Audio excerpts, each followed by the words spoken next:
여러분 안녕하십니까? 오늘은 제12과 총리가 된 요셉 기억절 말씀 묵상을 보내드리도록 하겠습니다. 먼저 기억절을 낭독해 드리도록 하겠습니다. 바로가 또 요셉에게 이르되 내가 너를 애굽 온 땅의 총리가 되게 하노라 하고 창세기 41장 41절에 있는 말씀인 것입니다. 요셉이 총리가 된다는 것, 이것은 참 몇 가지의 아주 커다란 의미를 가지고 있습니다. 총리는 누가 임명했습니까? 성경 말씀대로 바로가 요셉을 총리로 임명하게 되는 것입니다. 요셉이 총리가 된다는 것은 첫 번째로 그의 삶이 어떠했던가를 말해주는 것입니다. 하루아침에 어쩌다가 꿈을 꿔서 총리가 되는가? 결코 그렇지 않습니다. 바로는 한 나라를 치리하던 그때 당시에 가장 강대국을 이끄는 그런 왕이었습니다. 정치에 능한 왕이었죠. 그가 아무나 총리를 임명하겠습니까? 결코 그렇지 않습니다. 그는 사람 보는 눈이 분명히 있는 것입니다. 수많은 관리와 그리고 신하들을 거느린 그런 바로 왕입니다. 요셉은 보디발 장군 집에서의 성실성과 경영 능력 그리고 도덕성을 이미 경험하고 인정받은 상태인 것입니다. 요셉은 바로의 신하 보디발 장군 집에서의 10년 동안을 머물면서 그는 특수한 경험을 했습니다. 우상 숭배의 환경에 처해 있었던 요셉. 그는 처음에 시위대장 보디발은 요셉을 노예보다도 못한 그런 아주 가혹한 그런 취급을 했습니다. 당연한 거죠. 이방 나라의 종이니까. 그러나 그가 나중에는 어떻게 됐습니까? 10년이 가까운 세월 동안에 그 보디발 장군은 요셉의 성실성과 요셉의 신앙과 무엇보다도 그가 하나님과 함께 있다고 하는 놀라운 사실을 발견하면서 창세기 39장 6절에 보면 주인이 그의 모든 소유를 다 요셉의 손에 위탁했다라고 말씀하고 있습니다.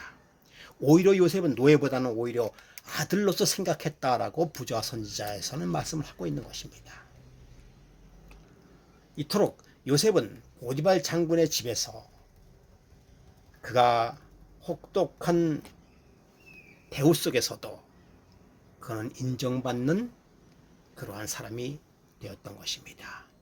그럼에도 불구하고 그는 또한 큰 시련을 앞에 두고 있습니다. 바로 감옥에 갇히게 되는 것이죠. 보디발 장군 집에서의 성실성에도 불구하고 그는 뜻하지 않은 그런 일을 겪으면서 깊은 감옥에 갇히게 되었죠. 그런데 그 감옥에서도 역시 그의 탁월한 능력은 시들지 않습니다. 창세기 39장 22절에 간수장이 옥중 죄수를 다 요셉의 손에 맡김으로 그 재반 사물을 요셉이 처리하고 요셉은 성실성뿐만 아니라 그는 사무 처리 능력까지도 뛰어났습니다. 그런 사실들을 간수장이 알고 요셉에게 모든 것을 다 맡겼습니다. 부자 선지자 218쪽에서는 이렇게 이야기하고 있습니다. 처음에 간수들은 아주 혹독한 대우를 받았다. 그러나 요셉의 참된 품성은 어두운 감옥 속에서도 빛을 발하였다라고 말씀하고 있습니다. 성실성은 장소와 시간을 구분하지 않습니다. 그가 어디에 있든지 깊은 감옥에 있든지 아니면 높은 지위에 있든지 요셉의 성실성은 변하지 않았습니다. 그러므로 요셉이 총리가 된다고 하는 것은 이미 요셉이 총리로서의 자격을 갖추었다라는 사실을 말해주고 있는 것입니다. 두 번째요. 요셉이 총리가 되었다는 것은 그의 꿈이 현실이 되는 증거로 볼 수가 있는 것입니다. 요셉의 형들이 요셉을 뭐라고 얘기했습니까? 그들이 조롱하는 말로 꿈꾸는 자가 오는다라고 소리쳤습니다. 오랫동안 마음에 품어왔던 질투와 보복 정신이 이제 그들을 지배하였다. 그들은 그를 죽여 한 구덩이에 던지고 우리가 말하기를 악한 짐승이 그를 잡아먹었다 하자. 그 꿈이 어떻게 되는 것을 우리가 볼 것이다 라고 창세기 37장 20절에 말하고 있는 것입니다. 요셉의 형들은 요셉을 꿈꾸는 자라고 말하면서 그러면서 그 꿈이 어떻게 이루어지는 것을 우리가 볼 것이다 라고 스스로 말하고 있는 것입니다. 그래서 요셉은 총리가 된 이후에 반드시 이루어져야 할 것이 무엇입니까? 그 꿈의 현실인 것이죠. 이번 과에서 나타났듯이 요셉은 총리가 되면서부터 누구를 만나게 되는 것이죠? 그 꿈의 대상들이었던 가족을 만나게 되고 실질적으로 요셉 앞에 머리를 수그린 절을 하는 그의 형제들을 바라보게 되죠. 꿈이 현실이 되는 계기가 뭐는 것입니까? 바로 요셉이 총리가 된다는 것입니다. 그래서 요셉의 총리가 된다는 것은 말씀이 현실이 되는 순간이죠. 꿈쟁이 요셉이 드디어 꿈이 이루어지는 순간이 바로 총리가 되는 것입니다. 요셉은 사실 총리가 되려고 노력한 것이 아니라 바로의 임명에 의하여 그 능력이 드러나는 순간이 되었죠. 세 번째요. 요셉이 총리가 된다는 것은 본격적인 이스라엘 백성의 탄생되는 순간인 것입니다. 아브라함에게 하나님께서 약속하신 것이 있죠. 너희 백성이, 너희 자손이 하늘의 무별과 같이 너희 민족이 많겠다라고 약속을 해 주셨습니다. 그 약속이 이루어지는 계기가 되는 것은 요셉의 총리가 됨으로써 이루어지는 것이죠.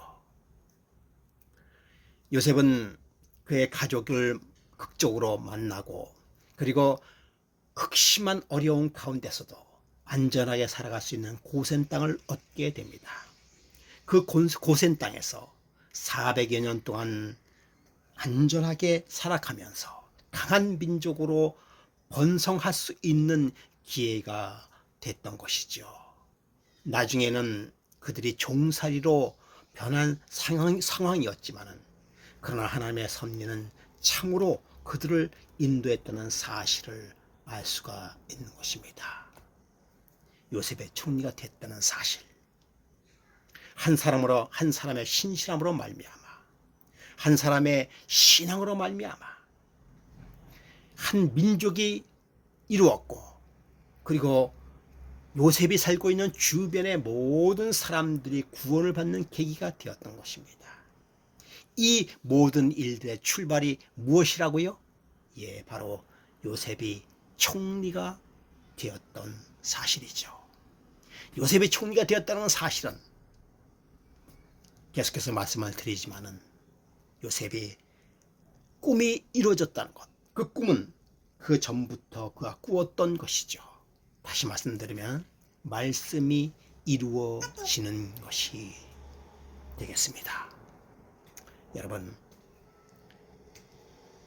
우리의 삶 속에서도 말씀이 이루어지는 계기가 분명히 있을 것입니다. 우리에게 필요한 것은 요셉처럼 성실성과 그리고 하나님을 믿는 그 믿음에서 떠나지 않고 그 어떤 시련이 함께 있더라도 꿋꿋하게 그 시련을 이겨나가면서 하나님의 말씀을 뒤따르는 것이 그 근본 원인이 아닐까 생각합니다. 우리 기억자의 말씀을 생각하면서 하나님의 섭리가 어떻게 이루어졌는지를 우리는 바라보고 있습니다. 요셉의 이야기는 현실이죠. 요셉의 이야기는 사실인 것입니다. 꿈이 이루어지는 현장, 우리는 그 현장에서 하나님의 요셉과 함께 계신다는 사실을 점검해 보았습니다.